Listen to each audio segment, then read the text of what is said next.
Bukti provokator 212 gagal dan rugi bandar ratusan miliaran lenyap gara-gara kelompok kadal gurun. Sejak polisi mengungkap adanya aliran dana 10 miliar dari ACP ke Koperasi Syariah 212, banyak orang yang panik.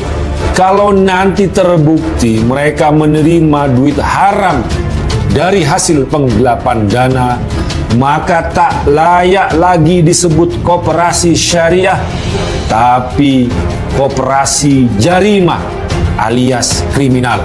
Jadi PA212 pada hari Jumat kemarin ini melakukan aksi demo 2503 akan dihadiri oleh ribuan peserta alumni 212 atau bahkan jutaan orang seperti yang diklaim oleh Ketua Umum PA212. Dan setelah saya amati ya, ternyata yang hadir itu cuma sekitar ratusan orang saja coba. Dan puncak dari aksi demo 2503 kemarin adalah lengserkan Jokowi, turunkan Jokowi. Begitu teriakan mereka. Pokoknya ya, apapun tema demonya, ujung-ujungnya pasti lengserkan Jokowi. Mereka ini orang yang egois. Katanya labelnya agama. Egois. Kenapa egois? Tidak peduli dengan kebutuhan orang lain. Mencelakakan diri sendiri, terpapar dengan virus kadrunia yang luar biasa parah. Indonesia sejak dulu kala tetap dipuja-puja bangsa. Di aksi 212 memang ada yang lain.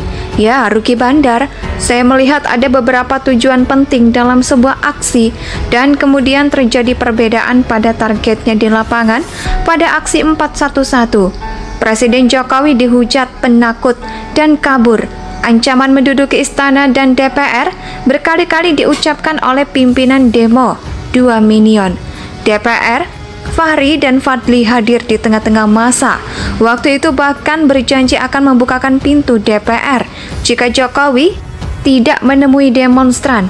Kalaupun Jokowi gagal dilengserkan, namun nama dan citranya juga semakin buruk karena banyak massa yang diprovokasi oleh pimpinan aksi.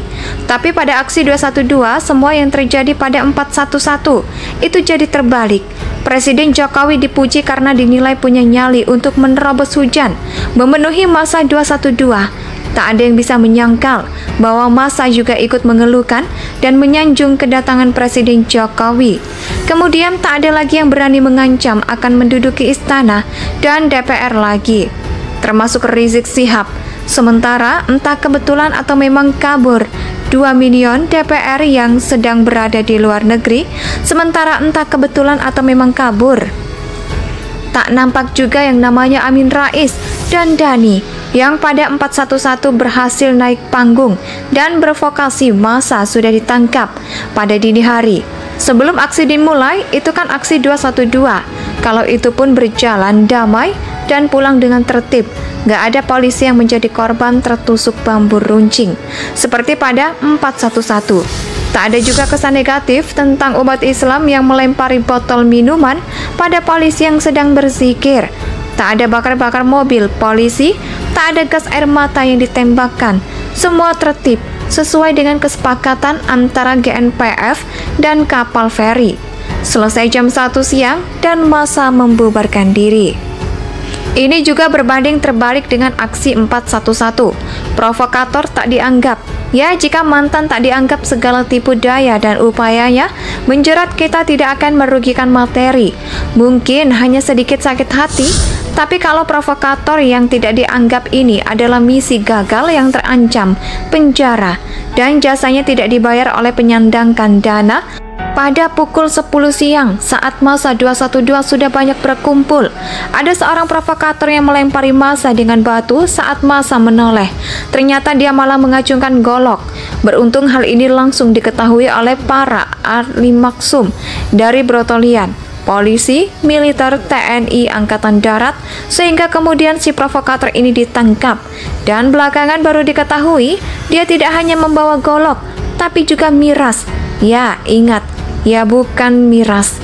Sementara itu saat massa sedang membubarkan diri, ada juga seorang provokator yang berorasi di atas bak mobil terbuka. Ayo kawan-kawan, kita duduki gedung DPR, pemerintahan Jokowi telah menyengsarakan kita. Semua takbir, katanya lagi. Namun tak seorang pun menjawab, massa memilih membubarkan sambil foto-foto selfie, dan itulah yang terjadi di Cikini. Adapun mobil yang digunakan adalah Suzuki Carry bak terbuka dengan nomor polisi B9696T. Dia mencoba melawan arah, namun gagal menembus massa yang sedang membubarkan diri, sehingga mobil tersebut juga memutar balik sambil terus berorasi dengan kalimat yang sama. Benar-benar nggak dianggap rugi bandar dengan kadrun. Segala kegagalan aksi 212 itu memang sangat menyakitkan bagi donaturnya. Ditambah 10 provokator, perilaku marker, dan penghina Presiden Jokowi juga sudah ditangkap polisi. Akhirnya Gatot.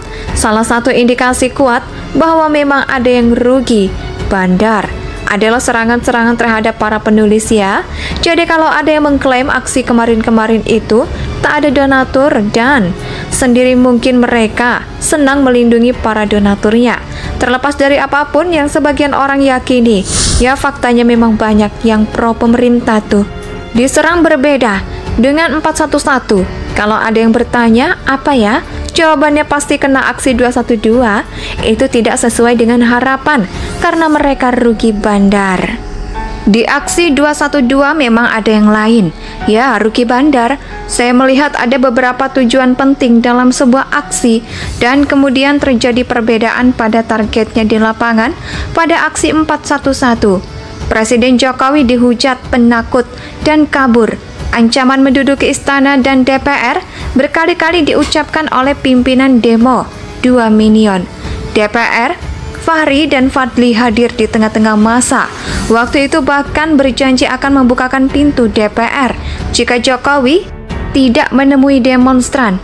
Kalaupun Jokowi gagal dilengsarkan, namun nama dan citranya juga semakin buruk karena banyak massa yang diprovokasi oleh pimpinan aksi. Tapi pada aksi 212, semua yang terjadi pada 411 itu jadi terbalik. Presiden Jokowi dipuji karena dinilai punya nyali untuk menerobos hujan, memenuhi massa 212. Tak ada yang bisa menyangkal bahwa massa juga ikut mengeluhkan dan menyanjung kedatangan Presiden Jokowi. Kemudian tak ada lagi yang berani mengancam akan menduduki istana dan DPR lagi, termasuk Rizik Syihab. Sementara entah kebetulan atau memang kabur 2 Minion DPR yang sedang berada di luar negeri, sementara entah kebetulan atau memang kabur. Tak nampak juga yang namanya Amin Rais dan Dhani yang pada 411 berhasil naik panggung dan bervokasi. Massa sudah ditangkap pada dini hari. Sebelum aksi dimulai, itu kan aksi 212. Kalau itu pun berjalan damai dan pulang dengan tertib.